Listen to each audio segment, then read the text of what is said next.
राधे राधे प्यारे प्रेमी भक्तों, आप सभी का स्वागत है आपके अपने ही यूट्यूब चैनल शिव कृपा भक्ति भजन में। आज हम सुनेंगे श्री राधा अष्टमी की व्रत कथा। जी हाँ, श्री राधा अष्टमी के व्रत में सुनी जाने वाली यह पौराणिक कथा, जिन्होंने भी व्रत रखा है वह यह कथा जरूर सुने, और जिन्होंने व्रत नहीं भी रखा है वह भी यह कथा सुने। अगर आप यह कथा सुनते हैं तो श्री राधा रानी के साथ साथ श्री कृष्ण की कृपा तो स्वतः ही हो जाती है। आइए सुनते हैं राधा रानी की कथा। जो भी भक्त चैनल पर पहली बार है तो चैनल को सब्सक्राइब कर लें और हमारी वीडियो को लाइक करें। आइए सुनते हैं। भाद्र माह के शुक्ल पक्ष की अष्टमी तिथि को राधा अष्टमी का पर्व मनाया जाता है। इस दिन व्रत रख कर राधा रानी की पूजा अर्चना करते हैं।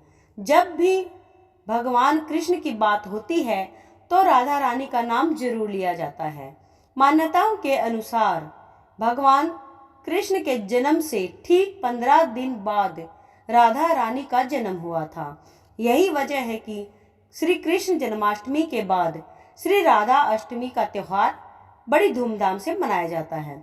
हर साल भाद्र माह के शुक्ल पक्ष की अष्टमी तिथि को राधा अष्टमी का त्योहार मनाया जाता है। वैसे तो देश भर में इस त्योहार को मनाया जाता है, लेकिन वृंदावन, मथुरा और बरसाना में तो इसका खास महत्व है। वहां पर तो अलग ही रौनक होती है। इस दिन व्रत रख कर राधा रानी की पूजा की जाती है। तो आइए जानते हैं इस साल जन्माष्टमी किस दिन रख रहे हैं। इस साल जन्माष्टमी 23 सितंबर को मनाया जा रहा है। जी हाँ, पौराणिक कथाओं के अनुसार एक बार जब माता राधा स्वर्ग लोक से कहीं बाहर घूमने गई, तभी भगवान श्री कृष्ण विरजा नाम की एक सखी के साथ विहार कर रहे थे। जब राधा रानी ने यह सब देखा तो वह नाराज हो गई और विरजा का अपमान कर दिया। आहत विरजा नदी बनकर बहने लगी। राधा के व्यवहार पर श्री कृष्ण के मित्र श्री दामा को गुस्सा आया और वह राधा से नाराज हो गई। श्री दामा के इस व्यवहार को देखकर राधा रानी नाराज हो गई और उन्होंने श्री दामा को दानव रूप में जन्म लेने का श्राप दे दिया। श्री दामा ने भी राधा को मनुष्य योनि में जन्म लेने का श्राप दे दिया।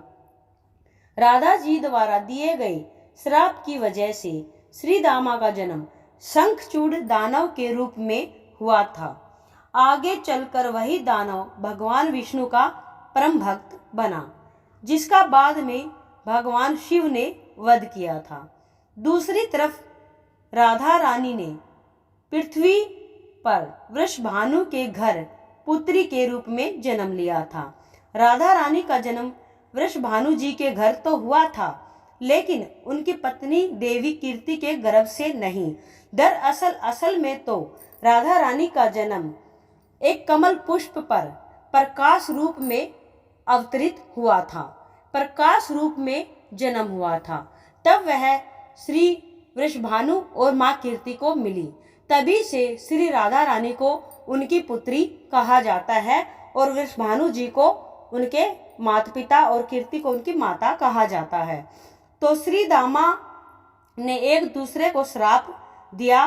तभी भगवान श्री कृष्ण ने कहा था कि राधा आपको वृषभानु जी और देवी कीर्ति की पुत्री बनकर पृथ्वी पर रहना होगा। मनुष्य के अवतार में आपका एक वैश्य से विवाह होगा, जो मेरे अंशावतारों में से ही एक होगा। इस तरह आप पृथ्वी पर भी मेरी ही बनकर रहेंगी, परंतु हम दोनों को बिछड़ने का दुख सहना होगा। इसके बाद कृष्ण भगवान ने राधा जी को मनुष्य योनि के रूप में जन्म लेने की तैयारी के लिए कहा। संसार के सामने वृषभानु जी की पत्नी गर्भवती हुई।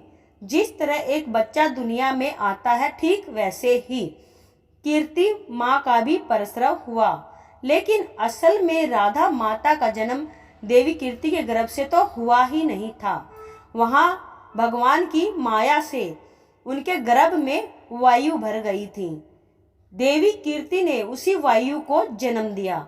इस दौरान उन्हें प्रसव की पीड़ा भी हुई और वहाँ राधा माँ का भी एक प्यारी सी कन्या रूप में जन्म हो चुका था।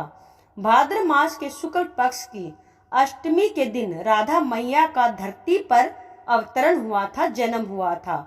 और यही एक व्रत ऐसा है जो सिर्फ दोपहर के 12 बजे तक ही रखा जाता है। दोपहर के 12 बजे माता का जन्म हुआ था, राधा रानी का जन्म हुआ था। और दोपहर तक ही पूजा करके सभी भक्त व्रत रखते हैं, प्रसादी चढ़ाते हैं। प्रसाद चढ़ाने के बाद उसी प्रसाद को फिर स्वयं ग्रहण करते हैं और पूजा अर्चना करने के बाद राधा रानी का नाम जाप पाठ करते हैं। इसके साथ साथ राधा रानी की कृपा मिलती है और साथ ही श्री कृष्ण की कृपा भी प्राप्त होती है।